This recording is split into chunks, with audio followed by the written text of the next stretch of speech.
Today's guest is Ashley Furst. She is the Director of Business Development for an organization called Breakthrough. We're going to give you all the information about that, as well as Stacey Putka.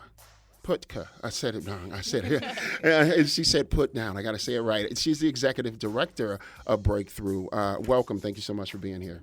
Thank you for having me. It's our pleasure. This is a great program, Breakthrough. We'll get into that a little bit, but I want to talk about both of you. Both tell us a little bit about yourselves and being from Colorado or not, and the background and your history a little bit. Sure. So I'm Stacey. I am from Colorado. I was born and raised in Littleton. Oh, nice. Okay. It's been so much fun to live here. I keep thinking about moving to another state, but Colorado just always pulls me back in. It's the mountains downtown. It's so centrally located to travel and fly places. So I just love Colorado, and I'm happy to continue to work here. Yeah, I'm still learning about the city. I like it though. I'm kind of new here, so I like it. Yeah. What about you? Yeah, I'm actually originally I was born in Florida, not a crazy Floridian. Have to give that disclaimer all the time. Lived in Baltimore for about 20 years before I moved out here in 2017. But my parents met in Colorado Springs when my dad was in the Air Force, so have that personal connection to Colorado. I love it out here. Same reason, mountains, city, easy to get to other places if I want to travel. Yeah, and I'm noticing, in the 2 years that I've been here, community is a big word here. We're a community radio station, so we kind of or highlight people who are, it's community-based in a lot of ways. So there's a lot of organizations out here doing great things, which brings us to this, Breakthrough. Tell the people who are listening right now what is Breakthrough, what this program is, because this is amazing what you guys are doing here. So please explain. Yeah. Breakthrough transforms the lives of people with criminal histories and the community's perception of those people. And we really do it through that catalyst of community that you're talking about. Yeah. We bring together people who otherwise may not interact, and that creates this space for true transformation and true change. Do you want to add anything to that? No, but like she was saying with community, we really pride ourselves on creating an inclusive and welcoming community. So part of that is bringing the community from the outside into the prisons with us with volunteer opportunities that are available, which I can talk about in a little bit. But yeah, we really pride ourselves on just creating a community that supports each other, lifts each other up, and is really here to help everyone be successful. And see, we're all affected by this in some form or fashion. If you have a question and or comment, 303-893-3767. We all know someone who's been incarcerated or maybe who is right now. So it affects us even though we're on the outside of it, right? Yeah. So transformative programming like this is good for family settings as well, right? And you guys pull them through. Talk about that a little bit. Yeah, so 71% of our participants that we serve right now are parents. So we really pride ourselves on breaking that intergenerational cycle of incarceration and poverty. And our programming on the inside really just helps break down those biases and barriers that can sometimes be passed on to their children. So. Yeah, the ripple effect is huge. I mean, if you have a parent who's incarcerated, you're 7 times more likely to become incarcerated yourself. Wow. So we really see ourselves as starting with parents and then having that ripple effect go out into the community from their children to where they live and work. How did both of you get into this space? I'm curious about that and how you have a love for being able to help in this space, people and families and those who have been incarcerated. How did you fall into this? You go first. Yeah, it's better. I am formerly incarcerated myself. Okay. I did time in the federal prison system, so Breakthrough works in the state and Colorado Department of Corrections facilities, but there was nothing like Breakthrough in the prison I was at. So I learned about Breakthrough actually while I was incarcerated. A friend told me about Breakthrough. I was like, you should contact them when you come back, see if they could help you. I actually called and asked them for a job. And Nice. They were like, there's only 2 of us right now. We're not hiring, but like stay in touch and you can volunteer. So I actually started as a volunteer with Breakthrough. Nice. And when the Department of Corrections runs background checks on people for them to come in the facility with us. And my probation officer at the time called me and was like, why is the DOC running a background check? And I was like, oh, well, I want to go in and volunteer with this organization called Breakthrough. They have this really cool program. And he was like, well, why would you want to do that? And I was like, well, why not? That's right. Because I've been in this place where these women and men are, so who better to go back in and show them that they can come out and be successful. So I started as a volunteer and then started full-time with Breakthrough in July. So I definitely have a personal connection to the I work love that. we That's do. you bring an experience that is right second to none. If you haven't been in that system, I love to hear that. Okay, your side. How'd you get into it?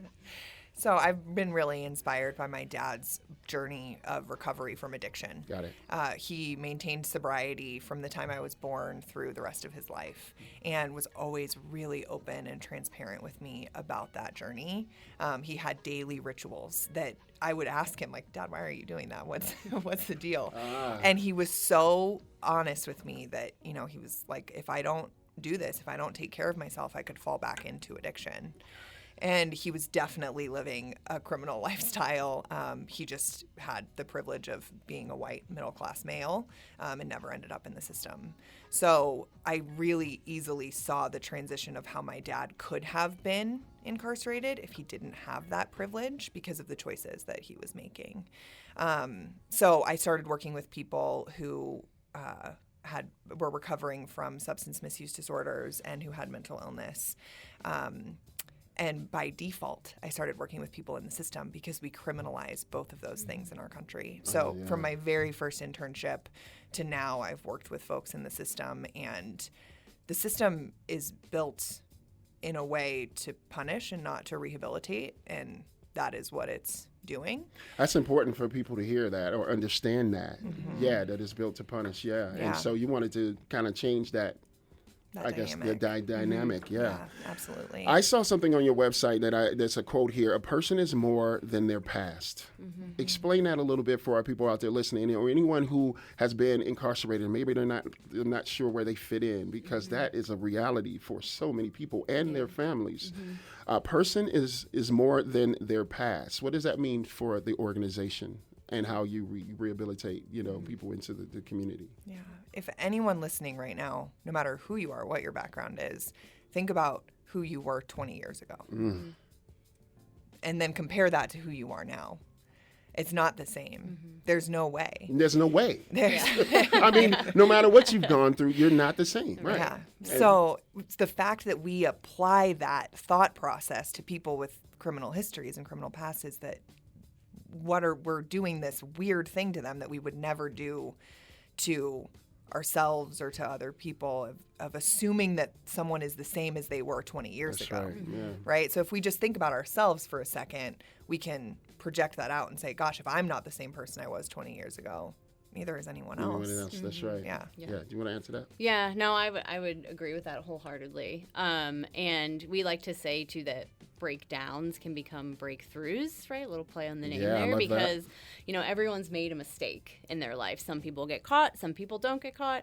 But everyone is probably more similar than they realize, with, mistakes that they've made, choices that they've thought about making or have made.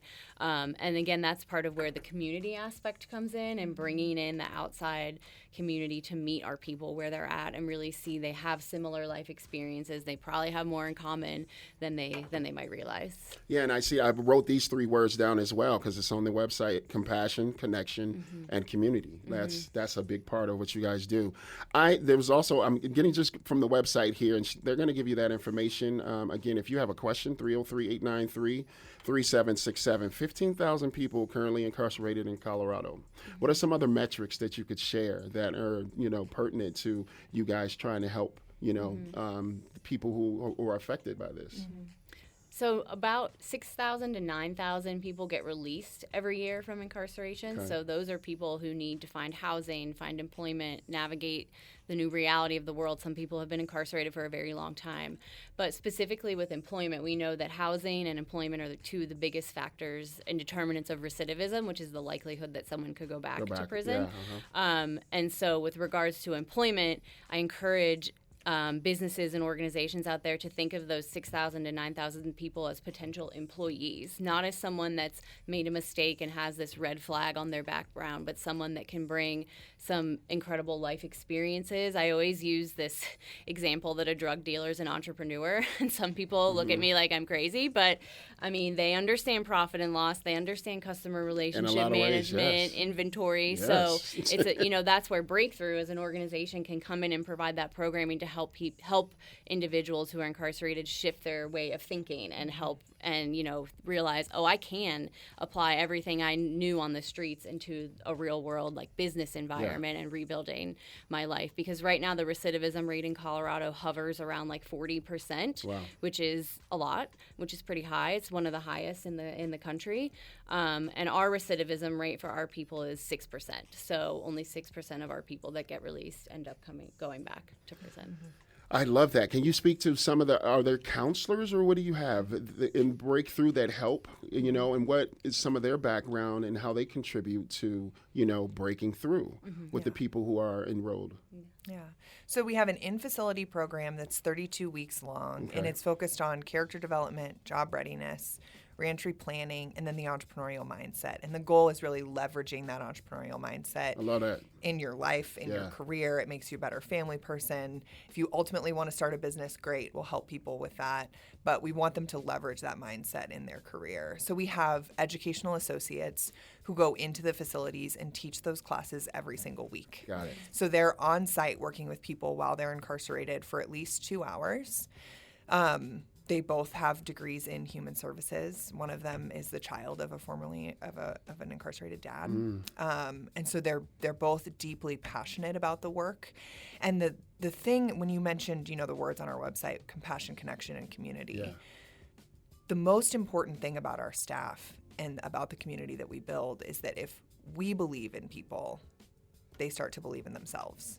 It sounds simple, but it really does. That's how it works. Yeah. Yeah.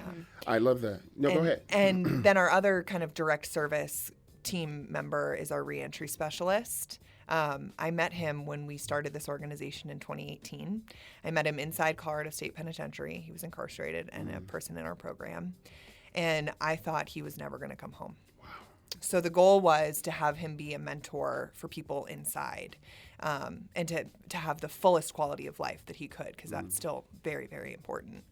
And through the Innocence Project out of CU Boulder, he was granted release. And now he works for us, and he helps our people go through the reentry process. So he can do that because he's been there. He's been there, So that experience lends to that. Yep. I love that. I had a question about mental health. Do you focus? Do you have any programs about that? Because it is a struggle and a journey once you leave being incarcerated and reacclimating yourself into the community. How do you guys address that? So I have my master's in social work, and as I mentioned earlier, I was working with people on mental health treatment and substance misuse treatment. So I'm a big fan of cognitive behavioral therapy. It helps me in my day-to-day life. I think it can help most people in day-to-day life, absolutely.